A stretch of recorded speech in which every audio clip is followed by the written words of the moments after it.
Daniel. Presente, doctora. Daniela Cárdenas.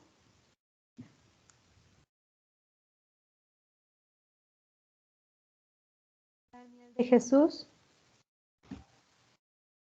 Presente, doctora. Buenas tardes.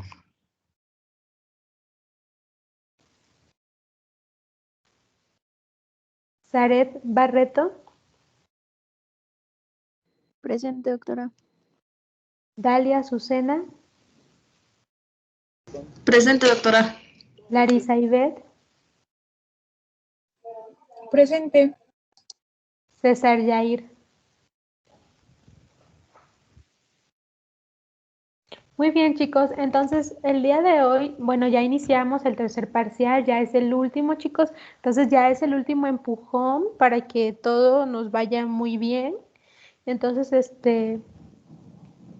van a ser, ya chequeé y sí van a ser varios temas este parcial, entonces yo creo que terminando la parte de fisiología, les voy a poner un pequeño examen como para que no sea tanto el último, el del tercer parcial. Entonces ahí yo creo que para la tercera semana, ahorita les digo más o menos que, yo creo que como para el 24 de mayo les pongo así un examen de los temas de fisiología. Sí, como para el 24. Entonces, para que lo vayan ahí anotando y vayan estudiando, para que no se nos haga tan pesado, porque justo este parcial va a comprender una parte de fisiología y ya una parte de clínica y de integración, porque vamos a ver un poco de exploración física, un poco de lo que es el manejo de la espirometría y la interpretación, y al final un poco de patología con la parte de neumonías. Entonces sí, para que el día 24, antes de que pasemos a lo que sea el tema de exploración y semiología de campos pulmonares, hagamos un pequeño examen de la parte de fisiología. Entonces, para que lo vayan ahí anotando.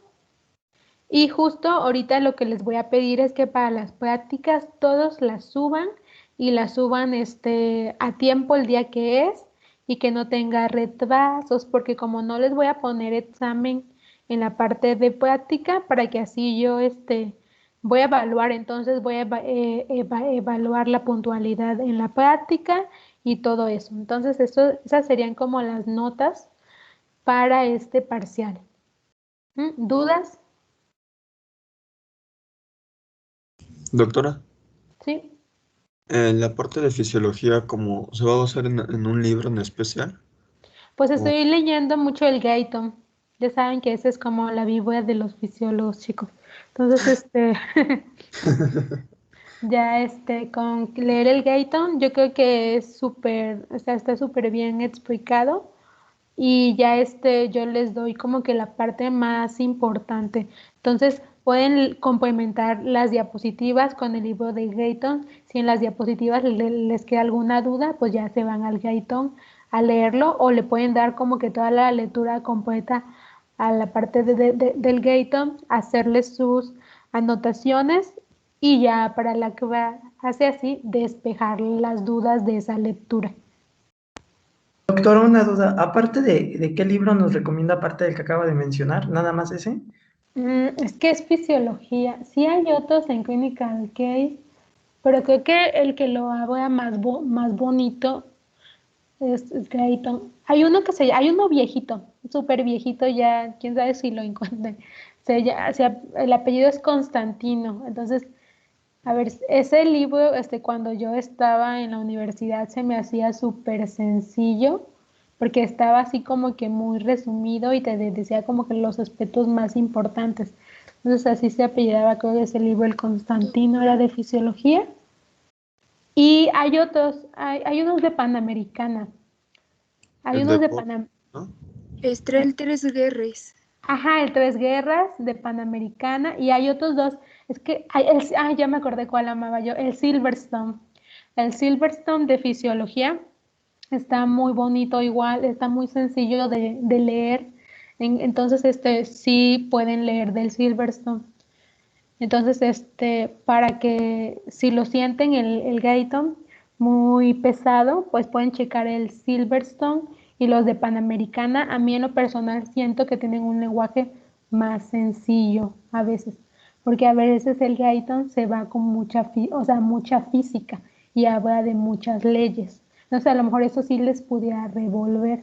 Entonces, así, o sea, los más bonitos, yo les recomendaría así, la parte de los de Panamericana, sí son muy, muy, muy, muy sencillos.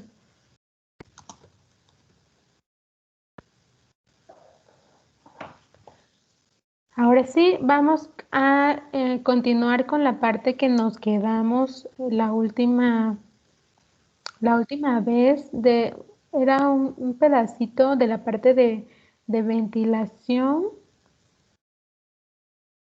Entonces, justo nos quedamos en la parte de ventilación alveolar. Entonces aquí, recuerden así como que así súper resumen, aquí lo más importante de la parte de ventilación pulmonar que estuvimos viendo, bueno, las fases de la inspiración, de la expiración son importantes y las posiciones de los gases. Entonces recuerden que la posición va a ser muy importante a nivel de fisiología respiratoria, la posición de oxígeno y la posición de dióxido de carbono. Entonces, eso es importante. De ahí recordar las 3 posiciones que hacen que haya un movimiento de ventilación en inspiración y expiración, pues son la posición pleural, la posición alveolar y la posición transpulmonar, que es la diferencia de estas dos. Entonces, por eso es importante.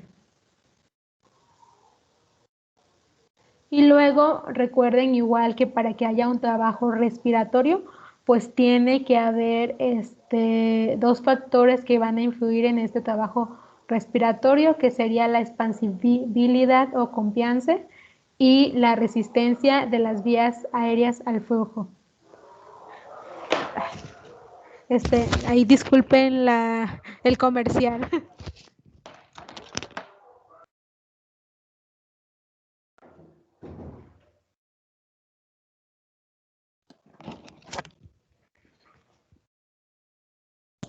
Doctora, Sí, ¿este resumen ya es del segundo parcial o es sí, ya este es del segundo, nada más para que lo recuerden. Ah, ok, gracias. Entonces ya de ahí recuerden que las fuerzas que se oponen a la confianza sería la elasticidad y la tensión superficial. Y luego los factores más importantes en la resistencia del flujo es el grosor, ¿no? Hablábamos del radio de las vías, porque a veces puede que haya obstrucción en la vía por moco, haya fibrosis en la vía por enfisema, fibrosis. Entonces, eso es súper importante el radio, porque se puede modificar. Y luego tenemos los volúmenes y las capacidades. Recuerden siempre el volumen corriente, cuánto es, que es de 500 mililitros, las capacidades, la capacidad total, la capacidad vital, que es de 4.600, y la capacidad total del pulmón, que es de 5.800. Entonces eso, ahí por ahí, los que sean neumólogos o internistas, esto les va a servir como que para toda la vida, pero de todas formas los demás también tenemos que tener ese conocimiento, porque nunca sabemos cuándo un paciente pues nos puede traer una espirometría, y estos volúmenes y capacidades pues nos permiten una mejor interpretación. Y ya en la última parte donde nos quedamos, pues fue en volumen respiratorio por minuto, que quedamos que es el volumen corriente por la frecuencia respiratoria en un minuto, y en promedio es de 6 litros por minuto. Ahora sí, aquí empezamos tercer parcial. En la parte de ventilación alveolar, entonces vamos a tener que la máxima importancia de la ventilación pulmonar, pues es la capacidad de renovar continuamente el aire en las áreas de intercambio del pulmón. donde el aire está en contacto con la sangre de los capilares. Entonces estas áreas de intercambio pues incluyen al alveolo, los sacos alveolares, el conducto alveolar, los bronquiolos respiratorios, y es súper importante la velocidad a la que llega el aire nuevo a estas áreas, y a eso se le denomina ventilación alveolar, a la velocidad a la que llega el aire nuevo a estas áreas que serían el alveolo, el saco alveolar y el conducto.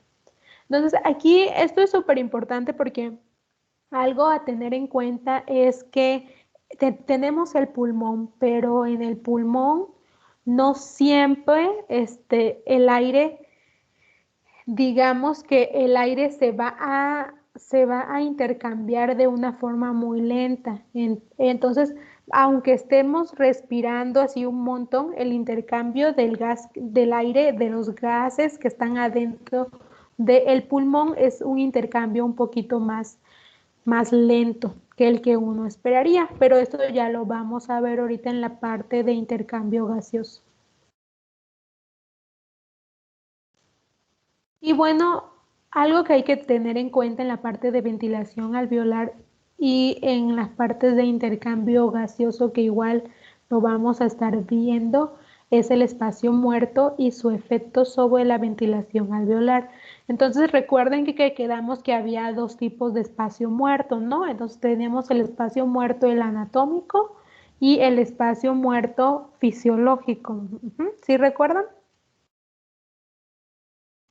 Entonces, en la parte del aire que va a respirar una persona, pues nunca va a llegar a las áreas de intercambio de gas, sino se va a quedar solo en las vías respiratorias, como la nariz, la faringe, la tráquea, donde no se produce el intercambio gaseoso.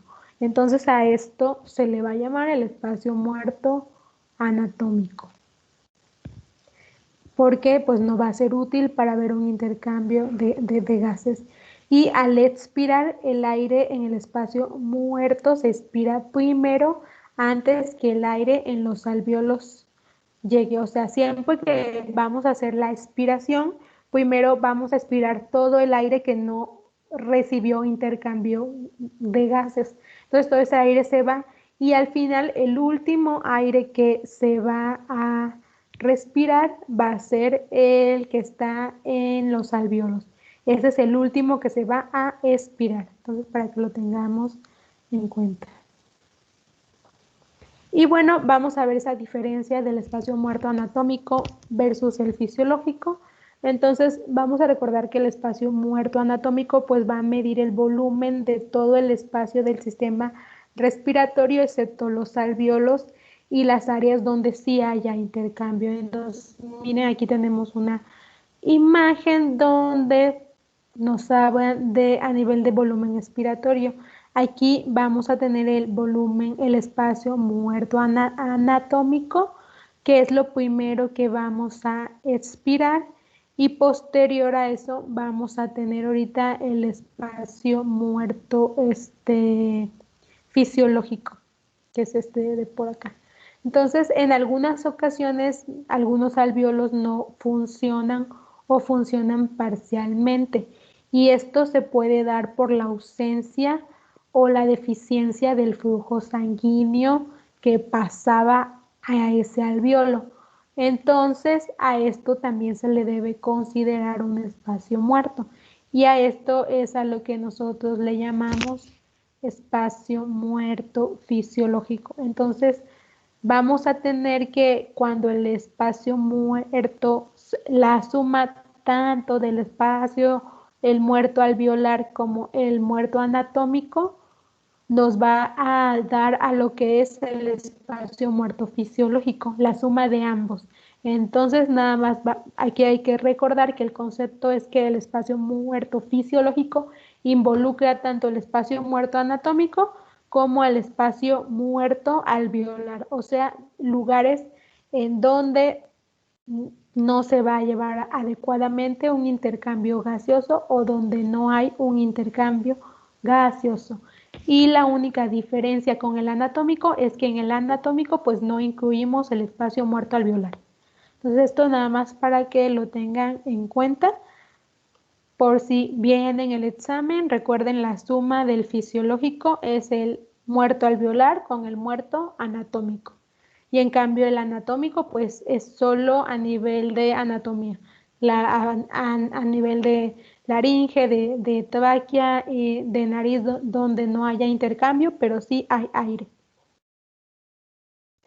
Y ya por último, el último concepto es la tasa de ventilación alveolar, que sería la ventilación alveolar por minuto, es el volumen total de aire nuevo que ingresan a los alvéolos y a las áreas de intercambio de gases adyacentes cada minuto. Y es igual a la frecuencia respiratoria multiplicada por la cantidad de aire nuevo que ingresa a esta área con cada respiración. Y justo aquí tenemos la fórmula. Entonces aquí la fórmula me dice que el volumen ventilatorio alveolar por minuto es igual a la frecuencia respiratoria, que serían 16, 14 o 12 respiraciones, lo que le queramos poner, por la diferencia entre el volumen corriente y el volumen fisiológico del espacio muerto. Entonces aquí recuerden siempre que el volumen corriente es de 500 mililitros y el volumen fisiológico del espacio muerto es de 150. Entonces estas dos casi siempre van a ser constantes en una persona sana. Si una persona está enferma, pues puede cambiar lo que es el volumen corriente y ser diferente. Y entonces en lo que en todos va a cambiar sería el número de respiraciones por minuto. Entonces un ejemplo aquí, a ver, hagamos un ejercicio. Vamos a decir que es una persona sana que respira 15 respiraciones por minuto. Entonces, ¿cuánto sería mi volumen de ventilación alveolar por minuto? Teniendo en cuenta que es una persona sana, vamos a tener que estos valores se van a quedar. Entonces voy a multiplicar mis 15 por 350 mililitros. ¿Cuánto me daría? 5250 me salió. Ah, sí, a ver, a todos le salió eso, chicos. Sí. Ah, Sí, perfecto. doctora. Muy bien, entonces eso sería en una persona sana que yo le puedo ir ajustando nada más mi frecuencia respiratoria. Entonces, por decir, vamos a poner un ejemplo, tenemos una persona con EPOC. Entonces, las personas con EPOC pues tienen engrosamientos de las vías y digamos que tiene un volumen corriente menor. Entonces, vamos a decir que tiene un volumen corriente de 350 y está respirando a 17 respiraciones por minuto. ¿Cuánto sería mi volumen alveolar por minuto? Si son 350 menos 150, me quedan 200, ¿no? Entonces, 200 por 17. 3400. Ujú. Muy bien, entonces ahí cambiaría porque es una persona enferma con un volumen corriente diferente. Aquí lo que no nos cambiaría tanto sería el volumen del espacio muerto anatómico, porque ese pues es el espacio que independientemente cuánto volumen corriente tenga el paciente, siempre se va a mantener el espacio muerto anatómico. Entonces ese no va a variar. Y ya con esto, chicos, terminamos la parte de ventilación. Y ahora sí nos vamos a ir justo a la parte de intercambio gaseoso. Entonces, chicos, igual como a las 2, si quieren, les doy unos 10 minutos, unos 5 minutos para que tomen agua o vayan al sanitario, pero a las 2. Entonces, vamos a iniciar con la parte de intercambio gaseoso. Justo igual aquí vamos a seguir hablando de algunas cuestiones y vamos a empezar a hablar de proteínas que nos ayudan en el intercambio y en el transporte de gases. Entonces el día de hoy vamos a tratar de ver la parte de intercambio gaseoso y la parte de transporte de oxígeno y dióxido de carbono. Ay, Becky. Bueno, aquí hay un libro de fisiología, el que me puede pedir igual recomendaciones. Ignacio, aquí mira Este es un libro de fisiología también. Y estos son los dos temas relacionados con el tema del día de hoy. Y este otro es el Gayton, los dos temas del día de hoy. Entonces ahí también. Es que, bueno, yo solo tengo el Ganon, maestra. Por Sí, eso le no te preguntaba preocupes. si funcionaba ese. Sí, sí funciona. Miren, en fisiología actualmente no ha cambiado tanto. Entonces, no se preocupen, los principios son los mismos. Las cosas que más han cambiado son las cosas a nivel molecular. O sea, a nivel de, digamos que de fisiología no cambia tanto. Ya si nos pusiéramos a ver que de nivel molecular, ahí sí es donde han cambiado o variado algunas cosas, pero no se preocupen, porque no estamos hablando a nivel molecular, sino estamos hablando más a un nivel de fisiología o un nivel un poquito más micro, bueno, como entre microscópico, no molecular. No, entonces vamos a iniciar. Vamos a tener que después de la ventilación, el siguiente paso o punto que se va a dar es en la respiración, es la difusión del oxígeno desde los alvéolos a la sangre pulmonar y de ahí la difusión del dióxido de carbono en dirección opuesta, desde la sangre hacia los alvéolos. Entonces recordamos las fases de la ventilación respiratoria. Hablábamos de la ventilación, hablábamos de ahí el intercambio de gases, del transporte de gases y de ahí de los procesos que regulan la ventilación. Entonces ahorita vamos a hablar del intercambio de gases y del transporte de gases.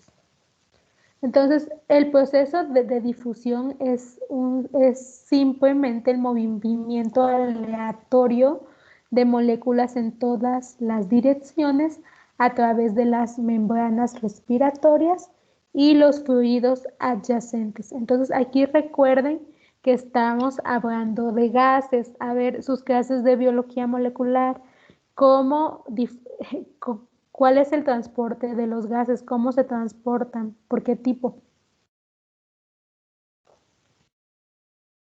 Por proteínas transportadoras. Ay, la primera, la que dijo pasiva. Vamos a tener que, algo súper importante es o sea, sí vamos a tener que se va a transportar el oxígeno por proteínas, así es, la hemoglobina, pero justo a nivel de membranas va a fluir por difusión pasiva, el transporte de membrana. Sí, yo creo que era más bien, les iba a preguntar el transporte. A nivel de la membrana, recuerden que hay muchos tipos de transporte, ¿no? Transporte activo, transporte pasivo, antiporte, con transporte, o sea, todos esos tipos de transporte. Entonces, justo los gases a nivel de membrana se transportan por difusión pasiva. Y aquí la característica más importante que quiero que se graben es que se van a ir de mayor concentración a menor concentración. Entonces, eso es súper importante porque de más a menos. Entonces, vamos a tener que a nivel del alvéolo, ¿qué gas va a estar en mayor concentración, chicos? Dióxido de carbono. No, no, el ¿El oxígeno. oxígeno o el dióxido? El oxígeno, ¿no? El El oxígeno. oxígeno. Entonces, ¿a dónde se va a ir? Se A la va a tener sangre. a la sangre, al eritrocito, así es. Y entonces en el eritrocito es lo inverso. ¿Qué gas va a estar en mayor concentración? El dióxido de de El carbono que dióxido de transporta. carbono, así es. El dióxido de carbono va a estar en mayor concentración y se va a ir hacia el alvéolo porque en el alvéolo está en menor concentración. Entonces recuerden, esto es súper importante. El gas se va a ir de mayor concentración a menor concentración, siempre. Siempre va a tratar de irse a donde hay menos concentración. Doctora, eso ¿Sí? es justamente lo del gradiente, ¿no? De Ujú, concentración. sí, gradiente de concentración, así es. Y de ahí vamos a tener que todos los gases de importancia respiratoria, o sea, oxígeno, dióxido, monóxido, ¿qué otro? Sí, monóxido, son solubles en los lípidos y en consecuencia de esto, pues en las membranas. Entonces, esto es una característica muy importante porque recuerden que todas nuestras células, pues, tienen la bicapa de fosfolípidos que forman la membrana. Entonces, esa característica que les permita atravesar por difusión simple o pasiva, le permite al gas atravesar pues la membrana.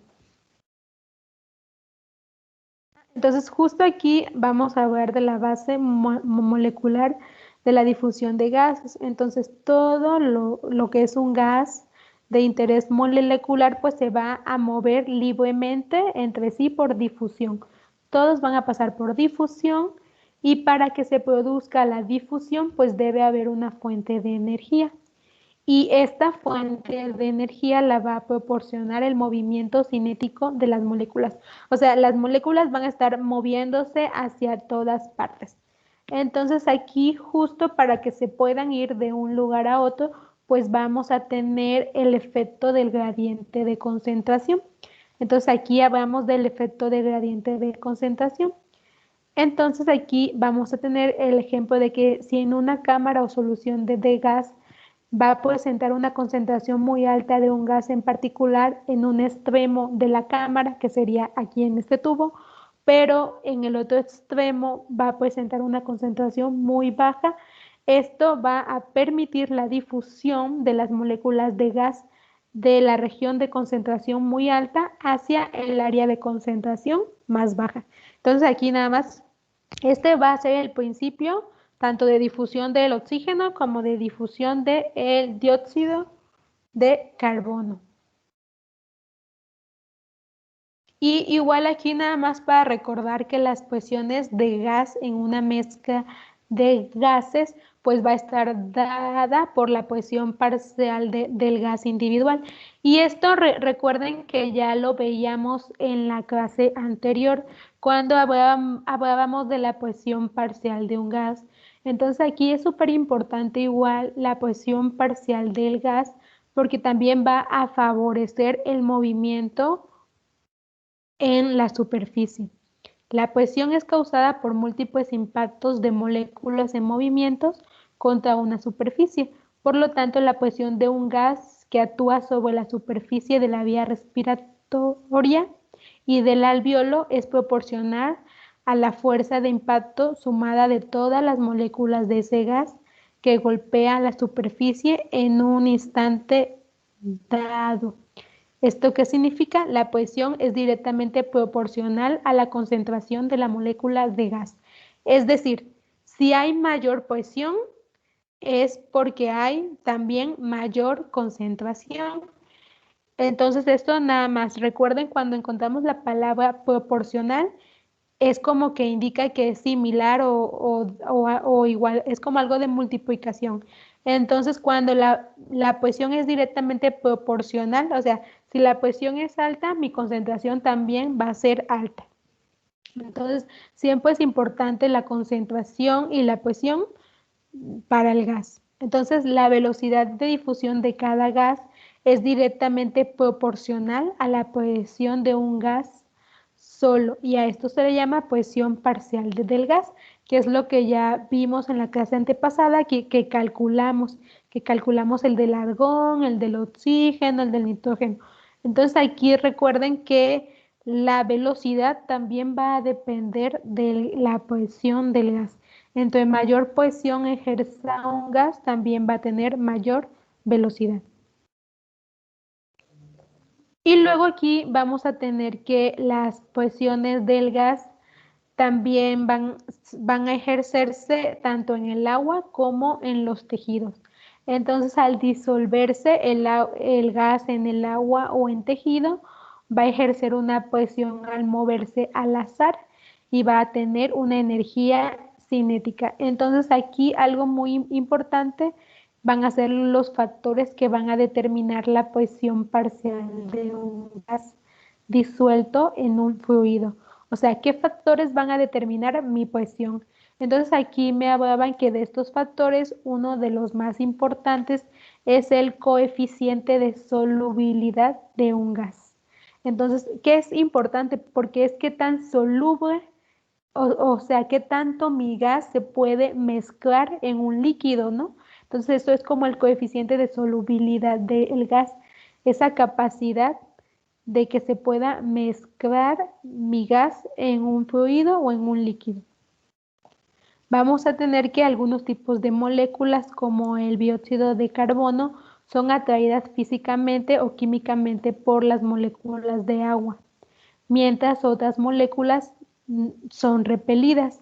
Cuando se atraen se pueden disolver más sin acumular un exceso en la presión dentro de la solución. Y por el contrario, las moléculas que son repelidas van a desarrollar una presión parcial más alta porque tienen menos moléculas disueltas en agua. Entonces, a esto se le llama principio o ley de Henry. Entonces, esto es un principio que me ayuda a saber cómo a nivel de presión parcial afecta el coeficiente de solubilidad de un gas.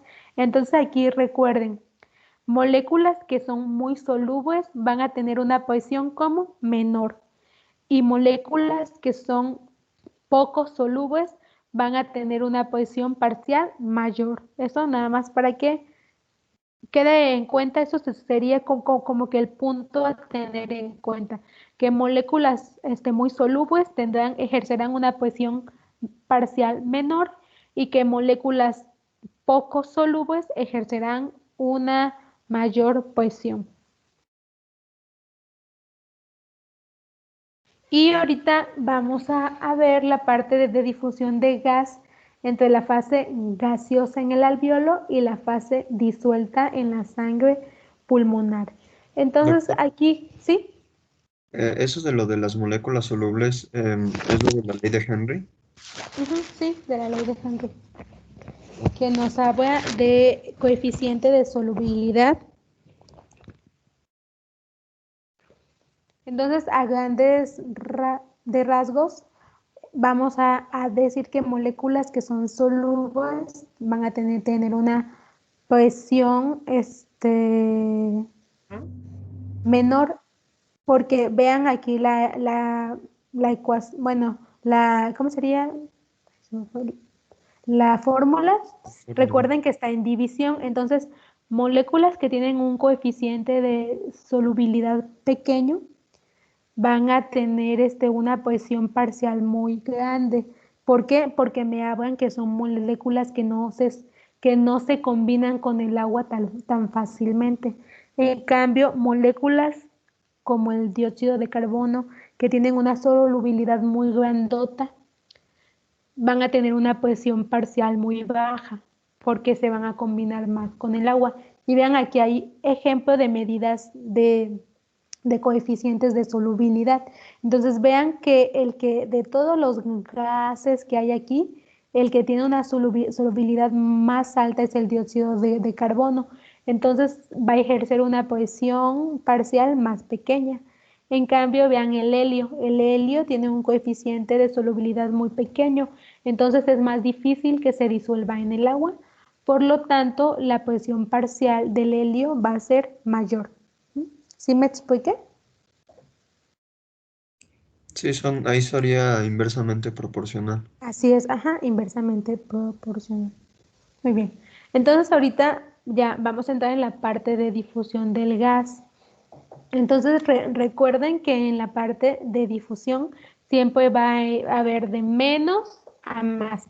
Entonces aquí les hice unos dibujitos de la presión parcial del oxígeno y la presión parcial del dióxido de carbono. Entonces aquí tenemos la membrana alveolar. Justo aquí está mi unidad alveolo capilar. Entonces aquí está mi alveolo. Entonces recuerden, mi alveolo va a tener una concentración de una presión parcial de oxígeno mayor. Entonces, justo va a ir por difusión simple, va a ir a donde hay menos oxígeno. Y entonces, justo aquí en los capilares, aquí en mis eritrocitos va a haber menor concentración de oxígeno, por lo cual mis moléculas de oxígeno se van a ir a mi eritrocito. Y a la inversa, vamos a tener que en mis eritrocitos voy a tener grandes cantidades de dióxido de carbono, por lo cual mi presión parcial de dióxido de carbono va a ser mayor. Y esto va a favorecer que justo en la membrana alveolo capilar mi eritrocito pueda soltar ese dióxido de carbono al alveolo, porque el alveolo tiene una menor concentración de dióxido de carbono y así el alveolo pueda eliminar, o sea, llevar ese aire y eliminarlo en la expiración. Entonces aquí nada más para enunciar esto, dice la presión parcial de cada gas en la mezcla de gases respiratorios alveolares tiende a hacer que las moléculas de ese gas se disuelva en la sangre de los capilares. O sea, la presión parcial del oxígeno, como es mayor, hace que esas moléculas por cinética se disuelvan y se vayan por difusión a la sangre de los capilares. Y lo contrario va a suceder en la sangre. Vamos a tener que la molécula de ese gas que está disuelta en la sangre va igual por cinética en el líquido, va a haber una cinética y estas moléculas van a rebotar y van a escapar hacia el alveolo. Entonces aquí vamos a tener que, como hay mayor concentración de dióxido en la sangre, pues va a haber un movimiento de las moléculas y se van a ir hacia el alveolo. Y vamos a tener que la velocidad a la que escapan es directamente proporcional a la presión parcial en la sangre o en el alveolo. Entonces, aquí recuerden que si la presión parcial es alta, la velocidad también es alta. Y si la presión parcial es baja, pues la velocidad con la que escapan igual es baja. Otro factor a tener en cuenta en la parte de intercambio de gas es la presión del vapor. ¿Por qué? Porque en ocasiones el aire que inhalamos no está humidificado. Entonces sí es importante que durante que el aire que nosotros, o sea, que va a estar en el alveolo, tiene que ser un aire húmedo. Ahí tiene que haber una humidificación. Entonces recuerden que durante todo el trayecto de las vías respiratorias, pues un papel muy importante es la humidificación, ¿no? Entonces esto se va a lograr por moléculas de aire, de agua. Estas moléculas de agua van a permitir que haya una humidificación en el aire, porque se van a combinar con esas moléculas de gases. Y a eso, y esto va a favorecer a que ese aire que inhalamos pues esté humidificado. Y luego vamos a tener que la presión parcial que ejercen las moléculas de agua para escapar a través de la superficie se llama presión de vapor de agua. Entonces la presión de vapor de agua es una presión que va a ejercer las moléculas de agua para tratar de escapar de las superficies. Porque recuerden que se están evaporando para humidificar todo lo que es el aire. Vamos a tener que la presión del vapor de agua va a depender de la temperatura del agua. Entonces esto es también muy importante que haya una temperatura adecuada. Cuanto mayor sea la temperatura, mayor será la actividad de las moléculas y por lo tanto mayor la probabilidad de que las moléculas de agua escapen de la superficie a la fase gaseosa.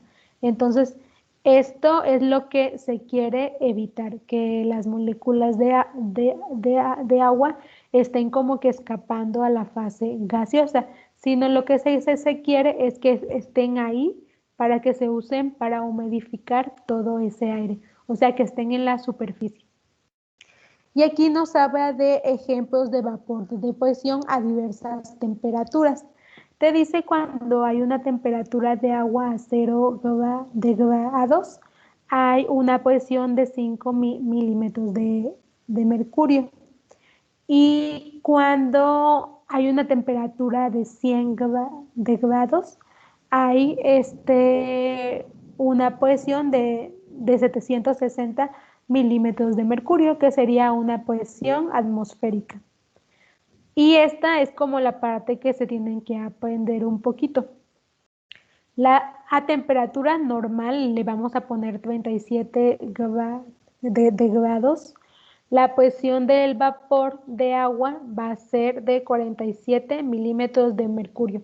Entonces yo creo que de esta diapositiva a lo mejor lo que se tendrían que aprender es cuál es el nivel de la presión de vapor de una persona a temperatura ambiente. Entonces aquí a temperatura ambiente le vamos a dejar 37 y vamos a decir que la presión de vapor de agua es de 47 milímetros de mercurio y que es una presión que ayuda a humidificar todo el gas que va a fluir por la vía respiratoria.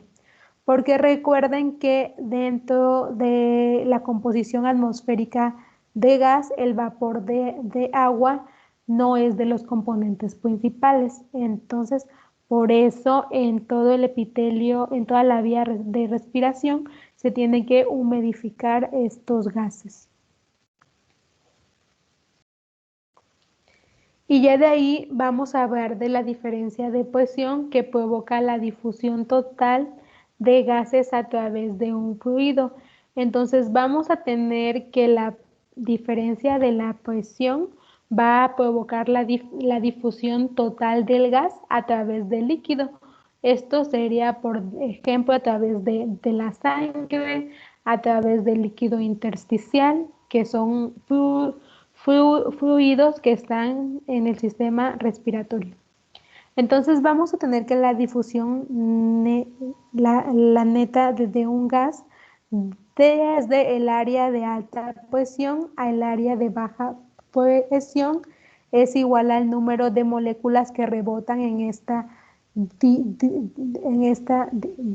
dirección hacia adelante menos el número de moléculas que rebotan en dirección opuesta, que es proporcional a la diferencia de presiones del gas entre dos áreas, llamada simplemente diferencia de presión para provocar la difusión. Esto simplemente es la diferencia, chicos, entre la presión a un lado, por decir al inicio, y la presión al final de un lugar. Entonces, esta diferencia de presión va a permitir la difusión de un gas por un fluido. Entonces, eso es lo que tienen que tomar en cuenta de esta diapositiva. La diferencia de presiones de un gas permite el movimiento por un fluido. Y aquí vamos a tener que los factores que pueden afectar la velocidad con la que el gas va a difundir por el fluido puede ser la solubilidad del gas, el área de sección transversa del fluido. Aquí sería un ejemplo el área del capilar. ¿Qué tan grande es el capilar? La distancia a través de la cual va a difundir el gas. Si es una distancia muy corta, pues el gas va a difundir más rápido, pero si la distancia es muy larga, pues el gas va a tardar en difundir. Luego, el peso molecular del gas. Recuerden que si hay un peso molecular mayor, también va a tardar en difundir el gas, pero si el peso molecular del gas es más pequeño, va a difundir más rápido. Y luego es la temperatura del fluido. ¿Qué tanto me va a influir que si está muy caliente o muy frío en la difusión de un gas? Vamos a recordar que a mayor temperatura el gas puede difundir de manera más rápida. Entonces, estas son características que permiten que un gas pueda fluir de manera más rápida o despacio a nivel de un fluido. Entonces, nada más para que esto lo tengan en cuenta. porque son características que son importantes para la difusión del alvéolo al capilar. Y nos hablan de una fórmula que nos ayuda a la cuantificación de la tasa de difusión en fluidos. Entonces esta fórmula pues no se estresen, solo se las estoy enseñando porque es una fórmula que ayuda a la tasa de difusión de los fluidos. Y ayuda porque nos ayuda a calcular la velocidad, la D, con la que un fluido va a difundir. Y esto va a depender de las cosas que ya estábamos hablando. Va a depender de la diferencia de presión, del área, de qué tan grande es el capilar o chiquito, y de la solubilidad del gas. Recuerden de que qué tan fácil un gas se puede disolver en agua o unir a moléculas de agua. Y va a depender también del peso molecular. Entonces, todas estas características nos ayudan mediante una ecuación a calcular la velocidad de difusión para un gas específico. Por aquí lo más importante o relevante es que vean qué características son: la diferencia de presión, el área, la solubilidad y el peso molecular. Y entonces, para eso, cuanto mayor sea la solubilidad de un gas, mayor será el número de moléculas disponibles para difundir a cualquier lugar. Cuanto mayor sea el área transversal, mayor es igual el número de moléculas que van a difundir.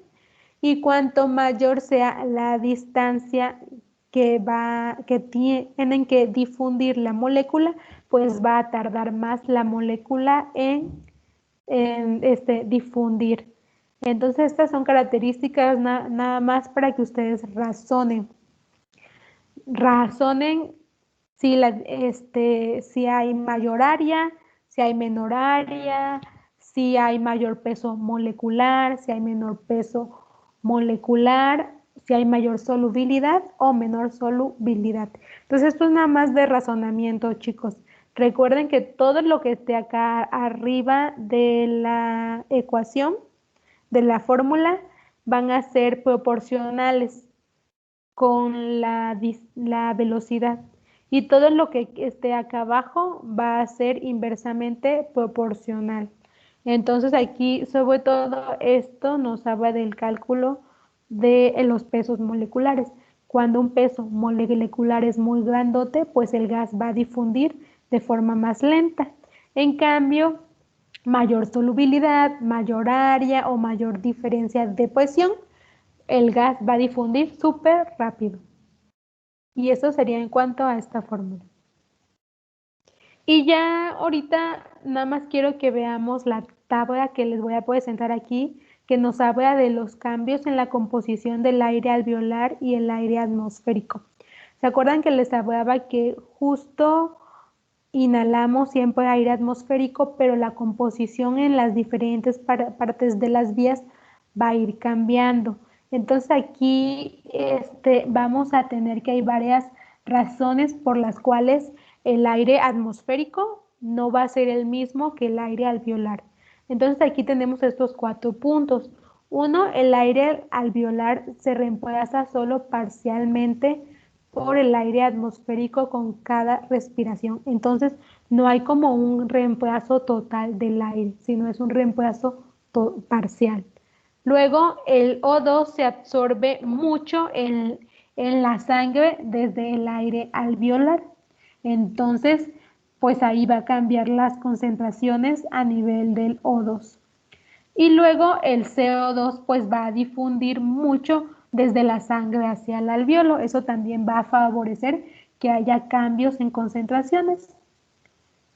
Y por último, lo que les comentaba, el aire atmosférico seco que ingresa a la vía respiratoria se humidifica antes de llegar a los alvéolos. Entonces aquí nos da la tabla 4 tipos de composición del aire. Uno es el aire atmosférico. Entonces vean el aire atmosférico, pues el principal componente es el nitrógeno. Pero vean cómo está el agua, el vapor de agua en 3.7. Y justo luego en lo que pasa por la vía, pues tiene que haber esta humidificación y vean cómo va a cambiar el valor del agua, del vapor de agua, cómo sube a 47. Y ya luego justo en la parte de aire alveolar, pues ya tenemos el aire humidificado y vean cómo hay una disminución en la concentración de oxígeno. Pero ¿saben por qué hay esta disminución? Porque justo en el alveolo, recuerden que vamos a estar soltándole oxígeno a la sangre. Entonces eso hace que baje un poquito la concentración a nivel de oxígeno porque estamos liberando oxígeno. Y justo la inversa,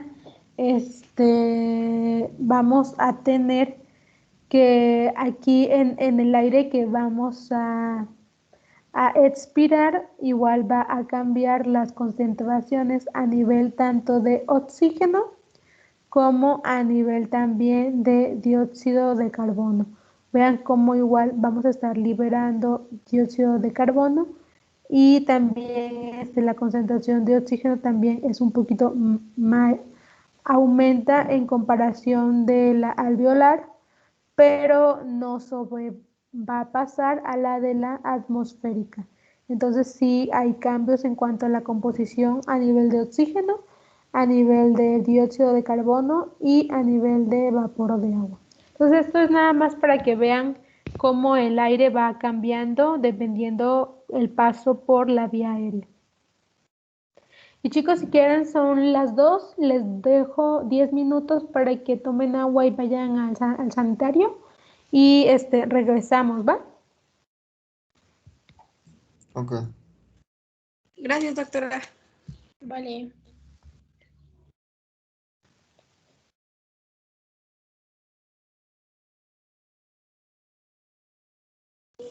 Sí, doctora, muchas gracias.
Bueno, chicos, vamos a seguir ya. ¿Sí pueden ver mi pantalla, verdad? Sí, sí se ve. Bueno, entonces ahorita vamos a hablar de la capacidad del aire alveolar que se renueva lentamente con el aire atmosférico. Entonces aquí les comentaba que por eso hay un cambio en las concentraciones de gases a nivel atmosférico, a nivel de los pulmoncitos y a nivel alveolar.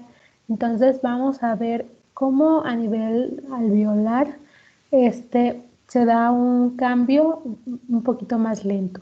Entonces aquí vamos a tener que, si recordamos la capacidad residual funcional promedio del pulmón, pues mide alrededor de 2.300 mililitros en hombres sanos normales.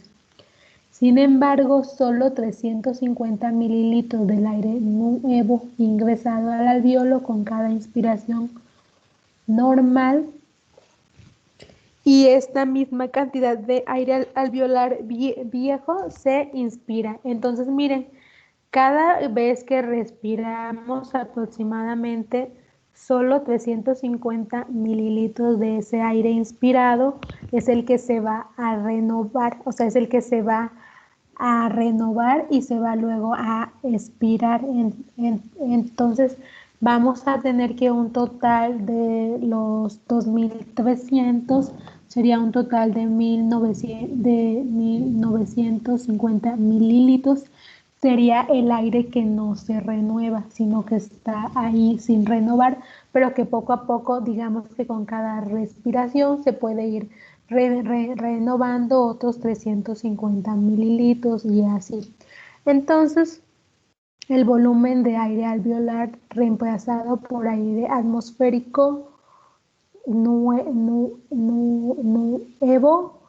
con cada respiración solo se renovaría todo o se renovaría solo aproximadamente hasta una respiración número 16. Entonces solo se renueva una séptima parte del total que respiramos. Entonces miren, aquí hay como una imagen que nos dice cómo tenemos el aire alveolar y empezamos a respirar, ¿no? Entonces en la primera respiración se renuevan 350, en la segunda otros 350, pero justo siempre queda un remanente. Entonces aquí ejemplifica que hasta después de la 16 respiración, justo ahí se renovó casi por total o por completo, pero aún así hay moléculas de aire que siguen sin renovarse. Entonces, esta es una parte importante a nivel de la fisiología respiratoria a tener en cuenta, que el aire que respiramos no siempre se va a renovar en el pulmón, sino se va a renovar en un proceso que va a ser muy lento. Y entonces aquí vamos a ver de la gráfica de velocidades. Entonces es una gráfica de velocidad que nos dice cómo se va eliminando el exceso de gas en el alveolo y muestra que con una ventilación alveolar normal aproximadamente la mitad de gases se eliminan en 17 segundos. Entonces miren, aquí está mi respiración normal alveolar. Y justo aquí tenemos el 100% de los gases. Entonces, el tiempo que necesito para eliminar el 50% de ese gas total son 17 segundos. En cuanto a tiempo para eliminar el gas total. Y nos habla cuando hay una ventilación alveolar cuando es un poquito más lenta y la ventilación alveolar cuando es un poquito más rápida. Aquí está la normal cuando es por 2, o sea, el doble de la ventilación normal. Vean cómo el gas se elimina en un tiempo un poquito más corto. Y en cambio, cuando la ventilación es un medio o la mitad de lo normal, en cuanto a tiempo, tarda un poquito más en eliminarse el total de la concentración de gases. Y esta es la gráfica de tasa de eliminación del exceso de gas en los alvéolos. Pero todo esto es a nivel, digamos, in vitro, a nivel de experimentación. Cuando se ponen a hacer mediciones de cómo se realizaría la eliminación total de los gases. Esto nada más para que lo tengan en cuenta. Y es importante el reemplazo de que el aire se reemplace de manera despacio o lenta. Sí, es muy importante. ¿Y saben por qué? Porque tiene que ver mucho con el metabolismo y tiene que ver mucho con el equilibrio ácido-base. Porque, ¿qué pasaría si el aire está cambiándose de manera muy rápida? Pues voy a tener desequilibrio en mis presiones, ¿no? Entonces recuerden que tenemos que tener un equilibrio a nivel de las presiones parciales del oxígeno y del dióxido de carbono a nivel de capilar y a nivel del alvéolo.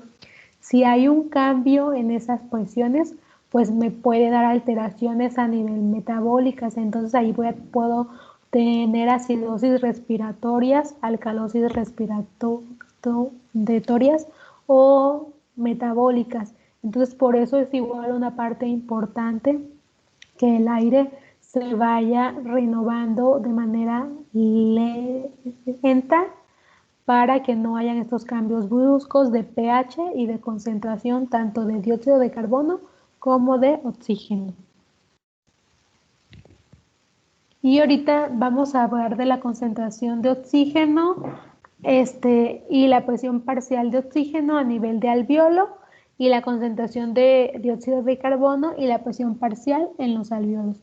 Entonces, vamos a tener que a nivel de la concentración de oxígeno en el alvéolo va a estar regulado así como la presión es importante, esta va a estar controlada por dos cosas. La velocidad con la que se va a absorber el oxígeno en la sangre y la tasa de entrada de nuevo oxígeno en los pulmones por el proceso de ventilación. Entonces, estas dos características son importantes para el control de la presión parcial del oxígeno en el alvéolo. Y luego tenemos la parte de la concentración del dióxido de carbono y la presión parcial en los alvéolos.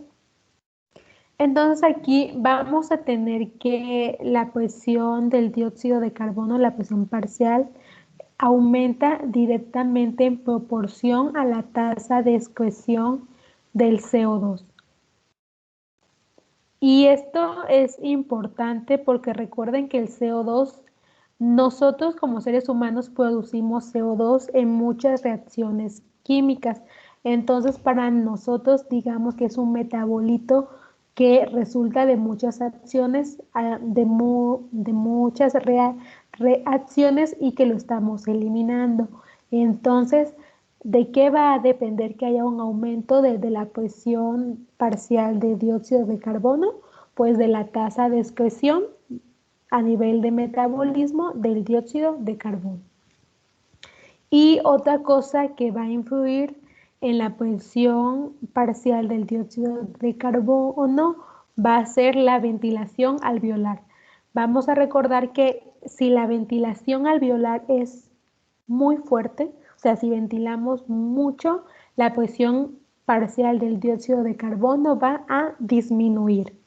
Y si nosotros respiramos muy lento, la presión parcial va a aumentar.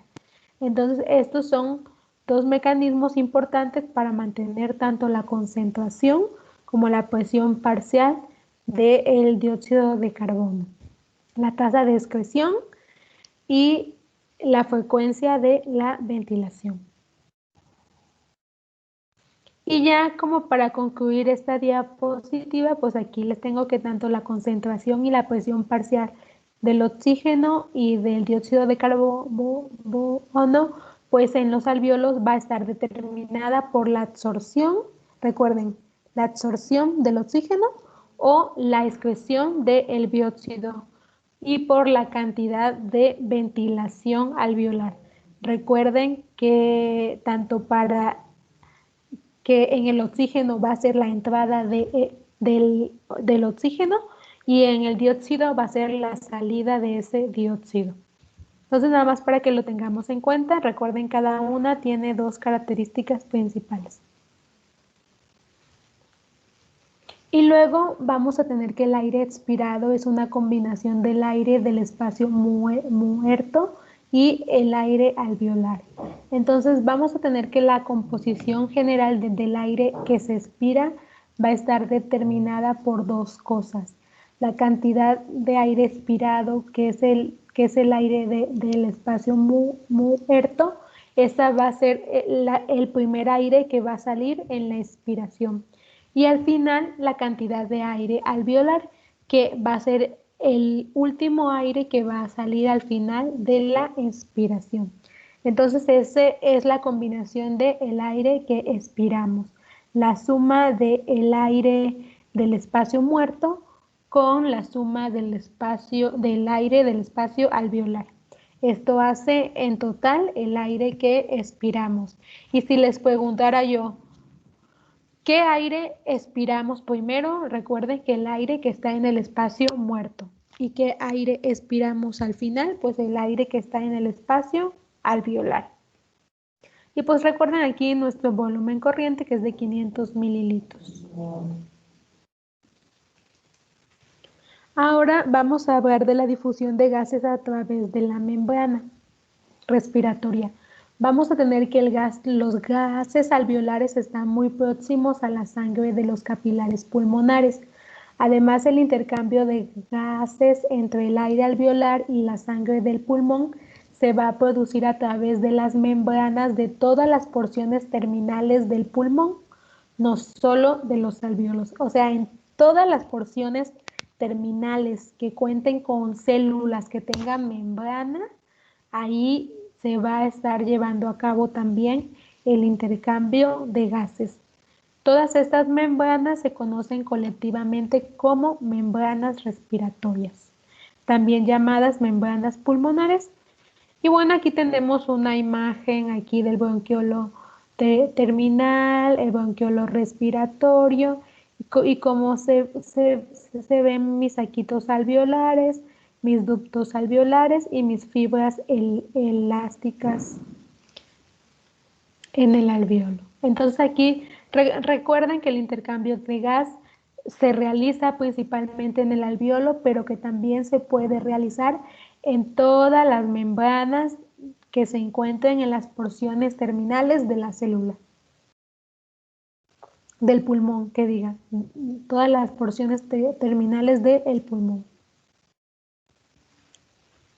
Y bueno, aquí nada más a partir de estudios histológicos se ha determinado que la superficie de la membrana respiratoria tiene un tamaño aproximado de 70 metros cuadrados en personas sanas y la cantidad total en los capilares de un pulmón en un instante puede ir de 60 a 140 mililitros en un segundo, en un instante. El diámetro promedio del capilar del pulmón es de 5 micrómetros, lo que significa que los glóbulos rojos pues deben pasar a través de estos capilares. La membrana del glóbulo rojo generalmente toca pared capilar, por lo que el oxígeno y el dióxido de carbono no necesitan atravesar no van a pasar a través de cantidades enormes de plasma a medida que difunda entre el alveolo y el glóbulo rojo. Es decir, la distancia entre el alveolo y el eritrocito va a ser una distancia pequeña. Y recuerden que las distancias pequeñas que favorecen una difusión muy rápida. Entonces aquí nada más recordemos, aquí tenemos una unidad alveolo capilar, aquí tenemos mi alveolo, tenemos mi epitelio alveolar y tenemos la membrana epitelial basal, y justo aquí el espacio intersticial, y aquí está mi membrana capilar. Mi membrana capilar, el mi endotelio, y acá ya mi sangre, mi plasma, donde están mis células rojas. Y justo aquí recuerden en los cambios de concentración del gradiente, de mayor concentración de oxígeno se va a ir a donde hay menor, y de mayor concentración de dióxido se va a ir hacia donde hay menor. Y ahorita, como hablábamos de la velocidad, vamos a hablar de los factores que afectan la velocidad de difusión de un gas a través de esa membrana. Entonces aquí son 4 cosas que pueden afectar la difusión de un gas. Uno sería el grosor de la membrana, otro sería el área de la superficie de la membrana, de ahí el coeficiente de difusión del gas y la diferencia de presión del gas. Entonces vamos a hablar primero del grosor de la membrana. Entonces es importante que debido a la velocidad de difusión a través de la membrana es inversamente proporcional al grosor de la membrana. Entonces, ¿esto qué nos dice? Si una membrana tiene un grosor pequeño, pues el gas va a difundir de manera muy rápida. Y si una membrana tiene un grosor mayor, el gas va a difundir un poquito más tardado o más lento. Luego tenemos el área de superficie de la membrana. Y aquí es importante porque en personas que tienen enfermedades y se les extrae un pulmón o se le hace una lobectomía, pues el área de superficie de la membrana disminuye y esto hace que sea una región donde no haya ese intercambio gaseoso. Entonces sí es importante porque al disminuir la superficie de la membrana, pues esto puede llevar a una dificultad o a un menor proceso de intercambio de gas. Y luego hablamos del coeficiente de difusión de un gas en la sustancia de la membrana. Entonces esto igual vamos a recordar que esto también va a depender de qué tan soluble va a ser un gas en la membrana. Recordemos que si tienen coeficientes de difusión muy bajos, pues van a difundir muy rápido.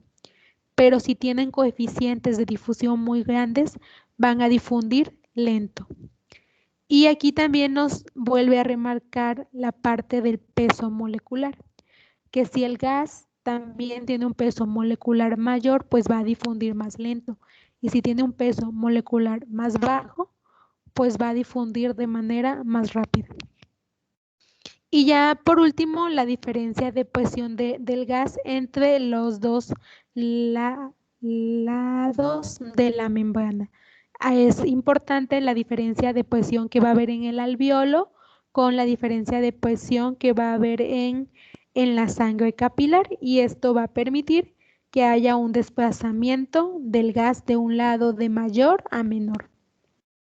Y bueno, estos son los factores que afectan la velocidad de difusión. Tenemos que la parte de la capacidad de la membrana, la capacidad de difusión de la membrana respiratoria. Entonces, la capacidad de la membrana respiratoria para intercambiar un gas entre los alveolos y entre el pulmón se expresa en términos cuantitativos por la capacidad de difusión de la membrana respiratoria.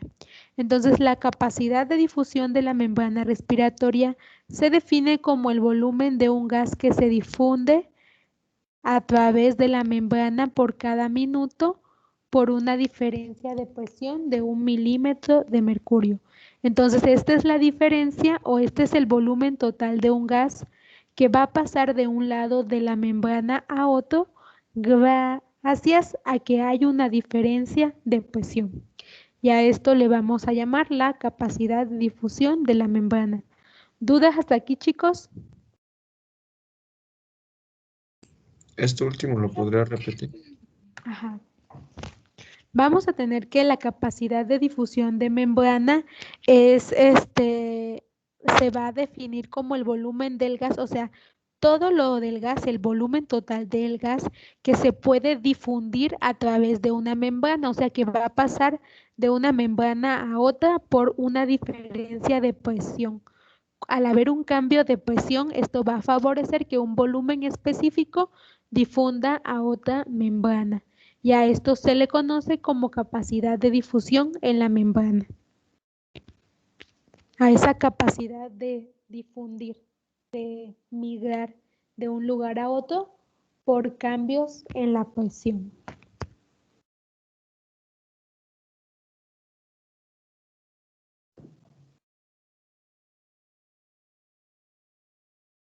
Luego vamos a tener la capacidad de difusión del oxígeno y del dióxido.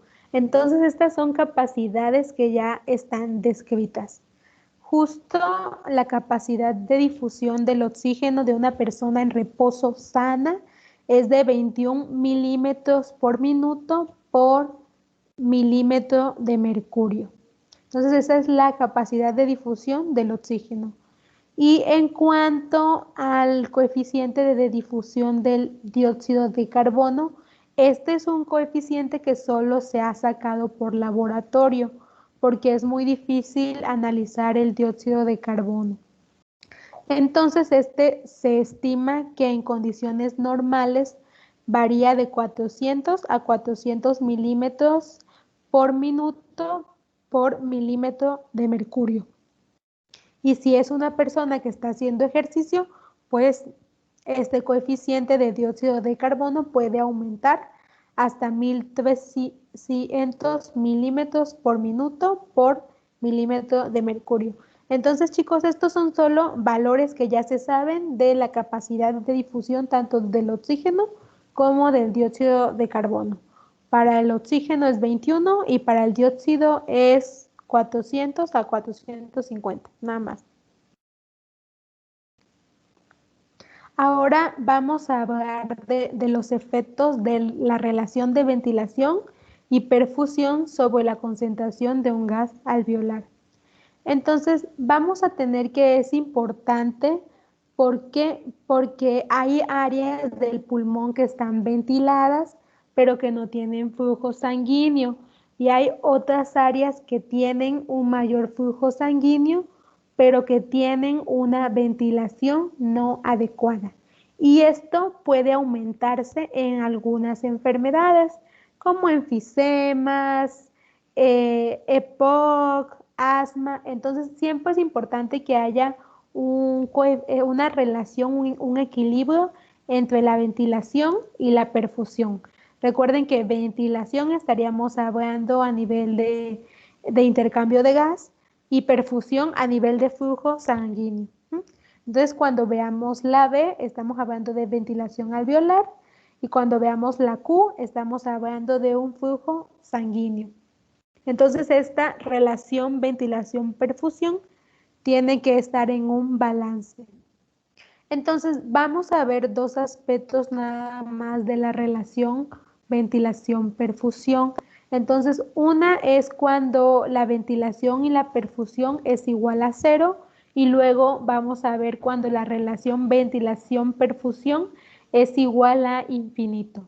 Entonces, cuando la ventilación y perfusión es igual a 0, es decir, es una zona donde no hay ventilación alveolar, pero hay un equilibrio de aire tanto en el oxígeno como en el dióxido de la sangre, porque estos van a difundir entre la sangre y el alveolo. Pero digamos que se va a dar cuando hay hay procesos donde no hay tanta ventilación alveolar. Entonces aquí justo vamos a tener, debido a que la sangre irriga el capilar en sangre venosa que regresa al pulmón desde la circulación sanguínea, pues este gas de esta sangre pues va a equilibrar el gas alveolar. Entonces aquí es importante nada más porque aunque es una región donde no se lleva a cabo el intercambio de gas, la sangre va a seguir transportando oxígeno, y eso ayuda a que esta región esté un poquito equilibrada. Entonces, esto se puede exacerbar en algunas patologías, pero solo para que lo tengan en cuenta cuando hay la ventilación y la perfusión es igual a cero, es porque hay una área específica donde no hay una ventilación alveolar, pero sí hay un flujo de la sangre en el capilar y esta sangre capilar es la que lleva el oxígeno y nutre, pero no hay intercambio de gas.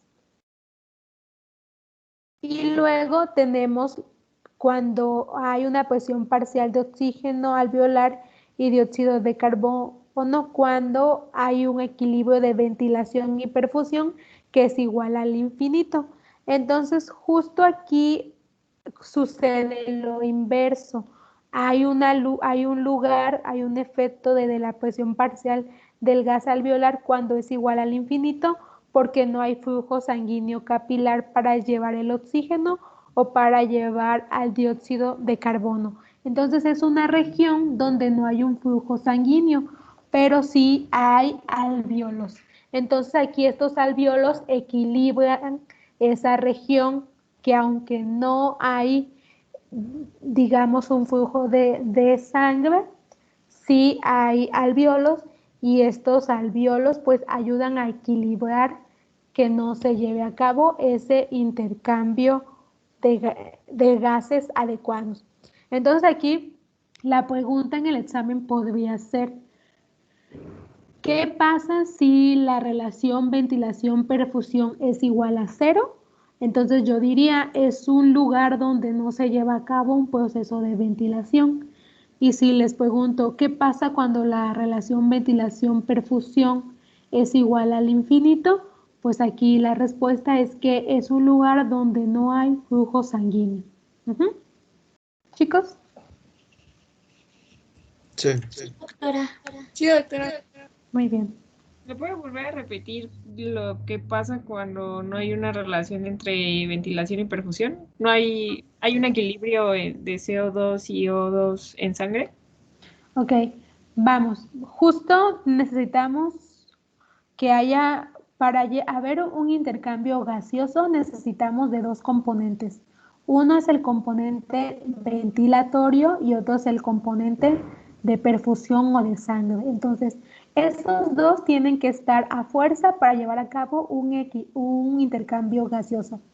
A esto le llamamos equilibrio ventilación-perfusión. A veces hay lugares en el pulmón donde no se cumple ese equilibrio en la ventilación y perfusión. Hay lugares donde no hay ventilación, entonces a esos lugares les llamamos que hay un desequilibrio en la ventilación y la perfusión y esta tiende a ser igual a cero, que sería esta. En cambio, en los lugares donde no hay flujo sanguíneo, pero sí hay ventilación, la relación de la ventilación-perfusión tiende a ir al infinito. Entonces, justo aquí, este, aquí no hay perfusión, no hay sangre y hay un desequilibrio en la ventilación y en la perfusión.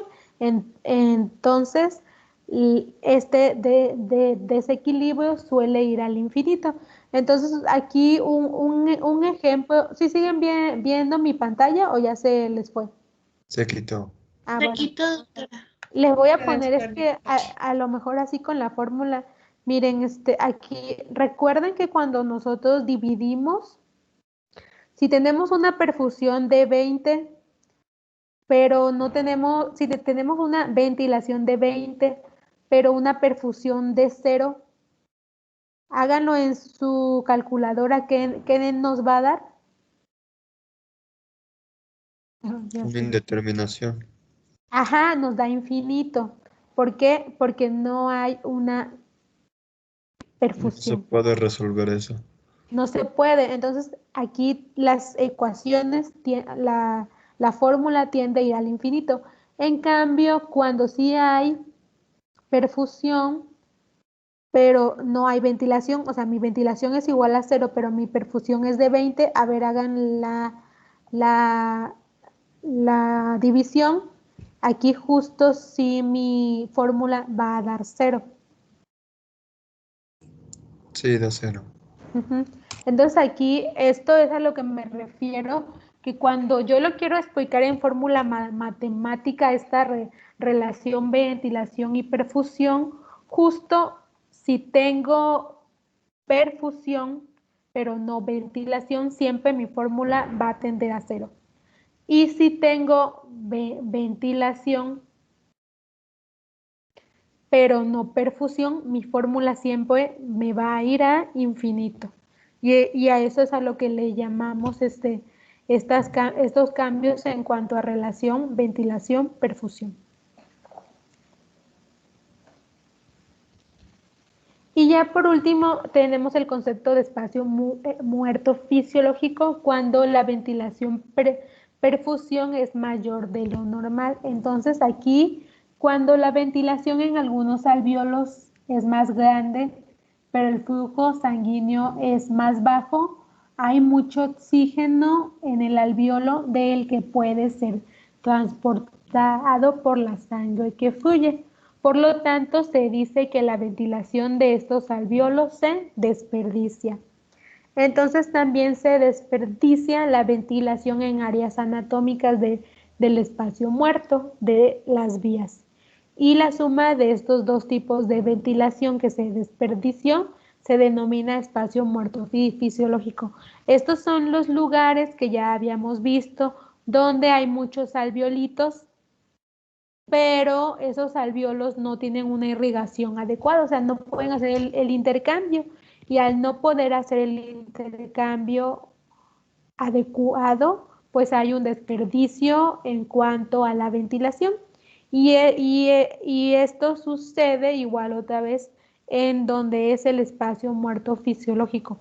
En la parte que le llamábamos, recuerden, el espacio, el muerto alveolar y el muerto anatómico. Estas dos sumas pues será el espacio muerto fisiológico, y que esto igual está alterado en la parte de relación de ventilación, perfusión, porque no se lleva a cabo un proceso de intercambio gaseoso. ¿Y dudas hasta aquí, chicos? Creo que no. No. Ok, porque ya vamos a pasar a la parte de transporte de oxígeno y dióxido de carbono. Entonces ya una vez, aquí ya difundimos, ya todo lo que se tenía que ir al alvéolo se fue al alvéolo, y a la sangre se fue a la sangre. Entonces justo aquí nos vamos al torrente sanguíneo y tenemos a la proteína principal que nos va a ayudar a acarrear ese oxígeno por todo el eritrocito hasta que llegue al capilar y al tejido específico. Entonces aquí tenemos a la hemoglobina. Entonces, justo aquí en el grupo M de la hemoglobina va a permitir esa combinación con el oxígeno para poder acarrearlo. Entonces, la presencia de hemoglobina en glóbulos rojos pues va a permitir que la sangre transporte de 300 a 100 veces más de moléculas de oxígeno que podría transportar en forma disuelta en el agua. Ahorita les voy a explicar que hay dos formas de transportar el oxígeno. Una es de forma disuelta en el agua y otra es de forma unida en la hemoglobina. La que más se lleva a cabo es la forma unida en la hemoglobina, hasta el 97% aproximadamente, y 3% se va disuelta en el agua. Entonces luego en la célula del tejido del cuerpo el O2 pues va a reaccionar con alimentos, con nutrientes, y va a producir grandes cantidades de dióxido de carbono. Y ya el dióxido de carbono que está en los capilares pues va a ingresar a la parte del eritrocito y se va a transportar de regreso a el pulmón. Entonces también el dióxido de carbono, así como el oxígeno, se combina con sustancias químicas que aumentan el transporte del dióxido de carbono de 15 a 20 de veces más que el oxígeno. O sea, si preguntan quién tiene más afinidad, el oxígeno o el dióxido de carbono, hay que recordar que va a tener un poco más afinidad por la molécula el dióxido de carbono. Entonces, ya en cuanto al transporte del oxígeno de los pulmones a los tejidos corporales, vamos a tener que el oxígeno va a difundir desde los alvéolos hacia la sangre capilar del pulmón, porque la presión parcial del oxígeno del alvéolo es mayor que la de la sangre capilar. Y ya en los tejidos del cuerpo va a pasar lo contrario.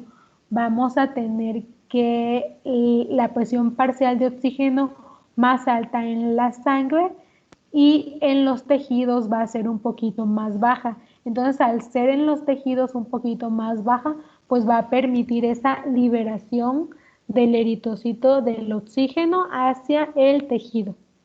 Y lo contrario va a suceder con el dióxido de carbono. El dióxido de carbono, recuerden que lo vamos a obtener por metabolismo. Entonces vamos a tener en las células del tejido, mucho dióxido de carbono.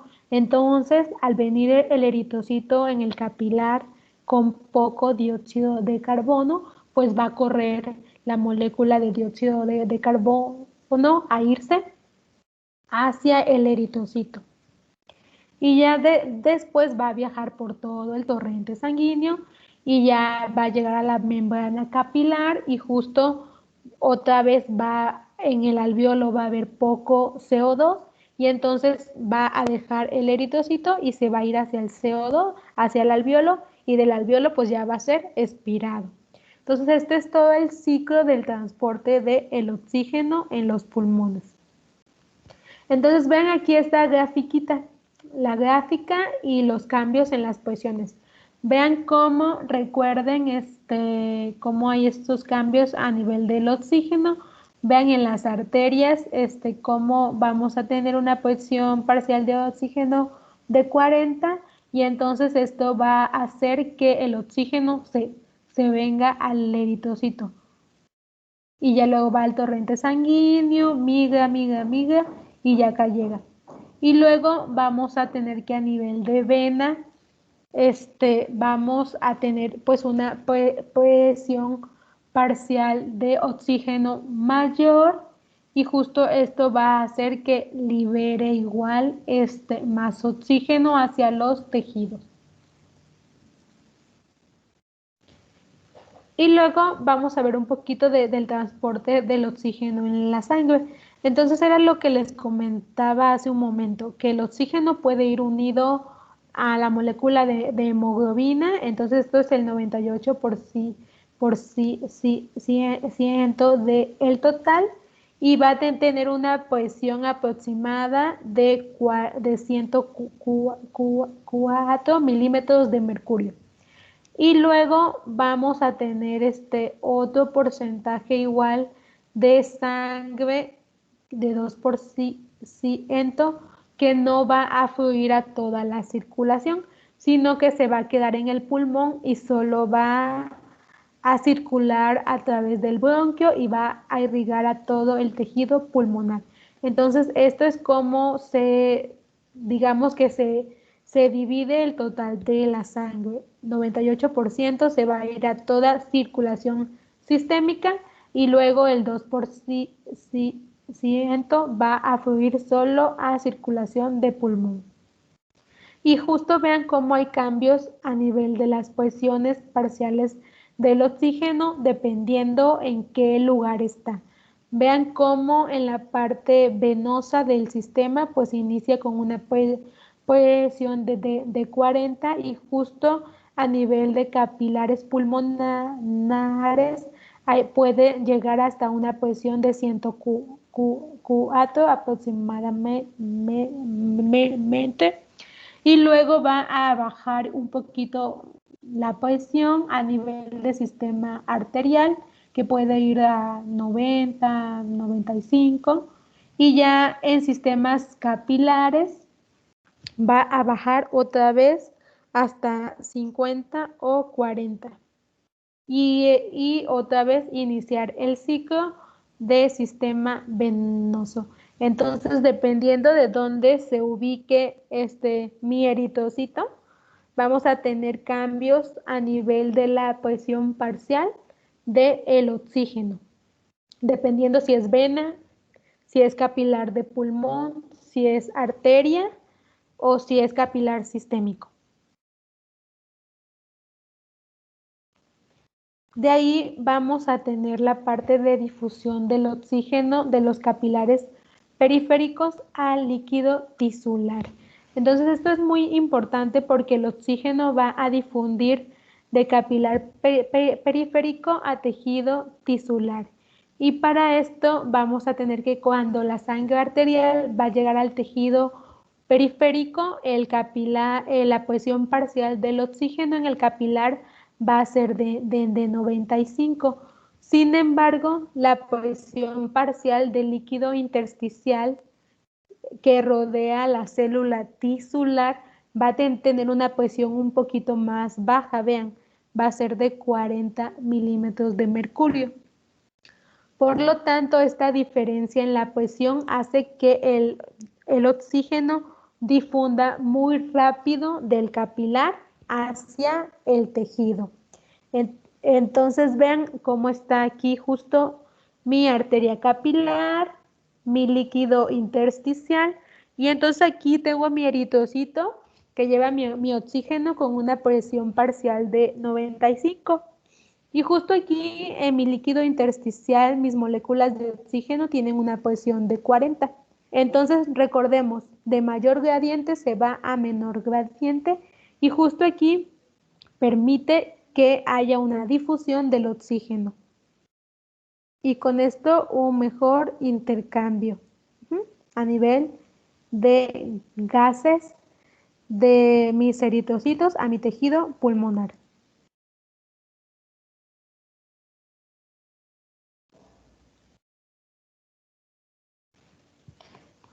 Otra cosa muy importante es el aumento en el flujo sanguíneo.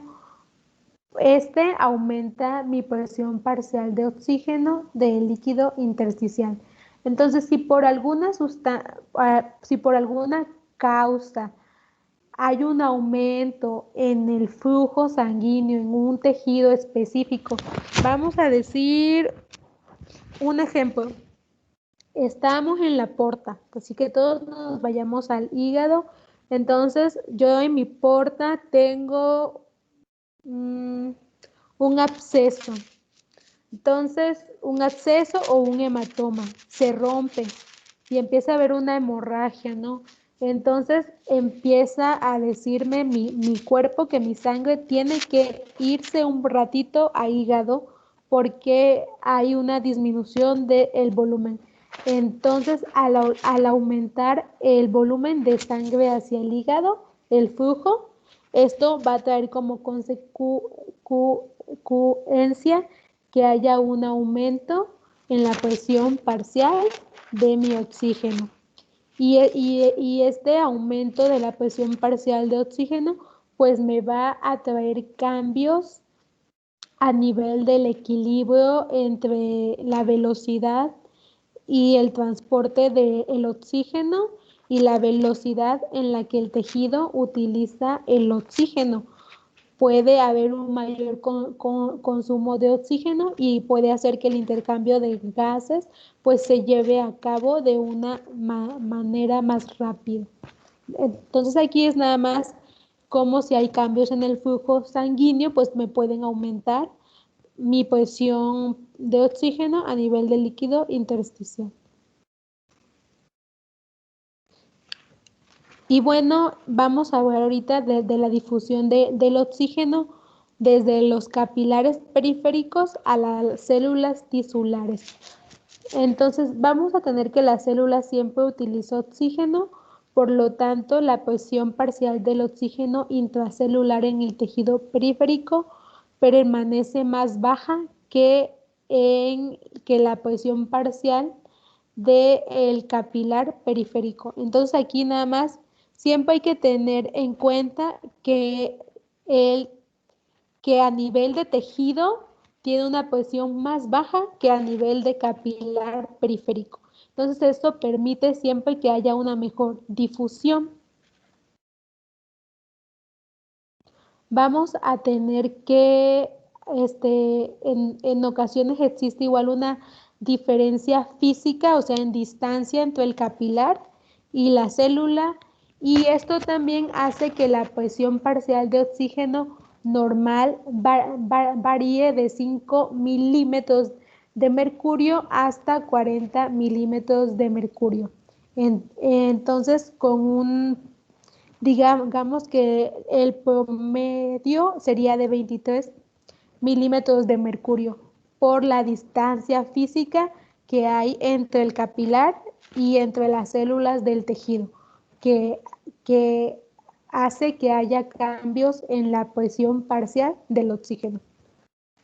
Y aquí me comentan que normalmente solo se requiere de 1 a 3 milímetros de mercurio de presiones de oxígeno para realizar los procesos bioquímicos de la célula, y incluso si la presión parcial de oxígeno intracelular es muy baja, de 23, es bueno y permite que se realicen todas las funciones biológicas a nivel de la célula. Entonces, digamos que si les llegara a preguntar cuál es el nivel de presión parcial de oxígeno mínimo para realizar las funciones en la célula, pues sería de 23 milímetros de mercurio. Este es como que el nivel mínimo para que todos los procesos bioquímicos se lleven de forma adecuada. Y ya por último, para finalizar la clase del día de hoy, yo creo, ¿sí? Vamos a ver nada más la parte de difusión del dióxido de carbono de las células del tejido periférico al capilar y desde el capilar del pulmón al alvéolo. Entonces, tenemos que cuando las células van a usar el oxígeno, prácticamente todo ese oxígeno se va a convertir en dióxido de carbono, y esta transformación va a aumentar el dióxido de carbono intracelular. Debido a que en la célula vamos a tener una presión parcial de dióxido de carbono que está elevado, el CO2 va a difundir desde la célula al capilar de manera muy rápida, y esto va a permitir el transporte de la sangre al pulmón. Y en el pulmón se va a difundir desde el capilar hacia el alvéolo y luego se va a expirar. Y ya por último, nada más el CO2 se puede difundir aproximadamente 20 ocasiones más rápido que el oxígeno. Entonces, si les pregunto qué gas difunde más rápido, el dióxido de carbono o el oxígeno, pues sería el dióxido de carbono. Y yo creo, chicos, que hasta aquí vamos a dejar la clase del día de hoy, para que pues hasta aquí nos vamos a quedar, y ya justo la siguiente que va a hacer, vamos a concluir esta parte. ¿Sí ven mi pantalla, no? Mi PowerPoint. Sí, vamos a concluir la parte de difusión del CO2 y vamos a hablar del papel de la hemoglobina, así ya, para terminar la curva de disociación de la hemoglobina, para que lo traigan ya un poquito ya leído, qué cosas hacen que la curva se vaya a la derecha, se vaya a la izquierda. Ya de ahí, justo con esto terminamos la parte de transporte del CO2 y vamos a iniciar con la parte de la bioquímica. Entonces, en la parte de bioquímica vamos a ver la ecuación de la anhidrasa carbónica. Entonces, yo creo que todo el mundo sí tiene que aprenderse esa ecuación de la anhidrasa carbónica, porque es como la reacción bioquímica mediante el cual a través de bicarbonato y todo eso se metaboliza el dióxido de carbono. Entonces, esta para que todos la tengan aprendida. Y ya por último, espero que también nos dé tiempo de ver los procesos que regulan la respiración. Y con eso terminaríamos toda la parte de fisiología normal y ya la que sigue hablaríamos de los casos especiales, que sí el buceo, que sí el ejercicio y que la montaña. Entonces ya esa sería ya la última. Entonces, como fisiología normal, espero que terminemos la próxima sesión. Y nos vemos el día de mañana para la clase de práctica, chicos. Cualquier duda y así, pues ya saben, estoy en el chat. Ahí les respondo. Que tengan bonita tarde. Ok, Hasta doctora. luego, doctora. Igual, doctora. Gracias, doctora.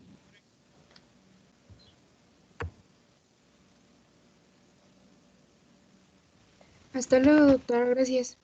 Hasta luego, chicos. Doctora. Gracias, doctora. Hasta luego.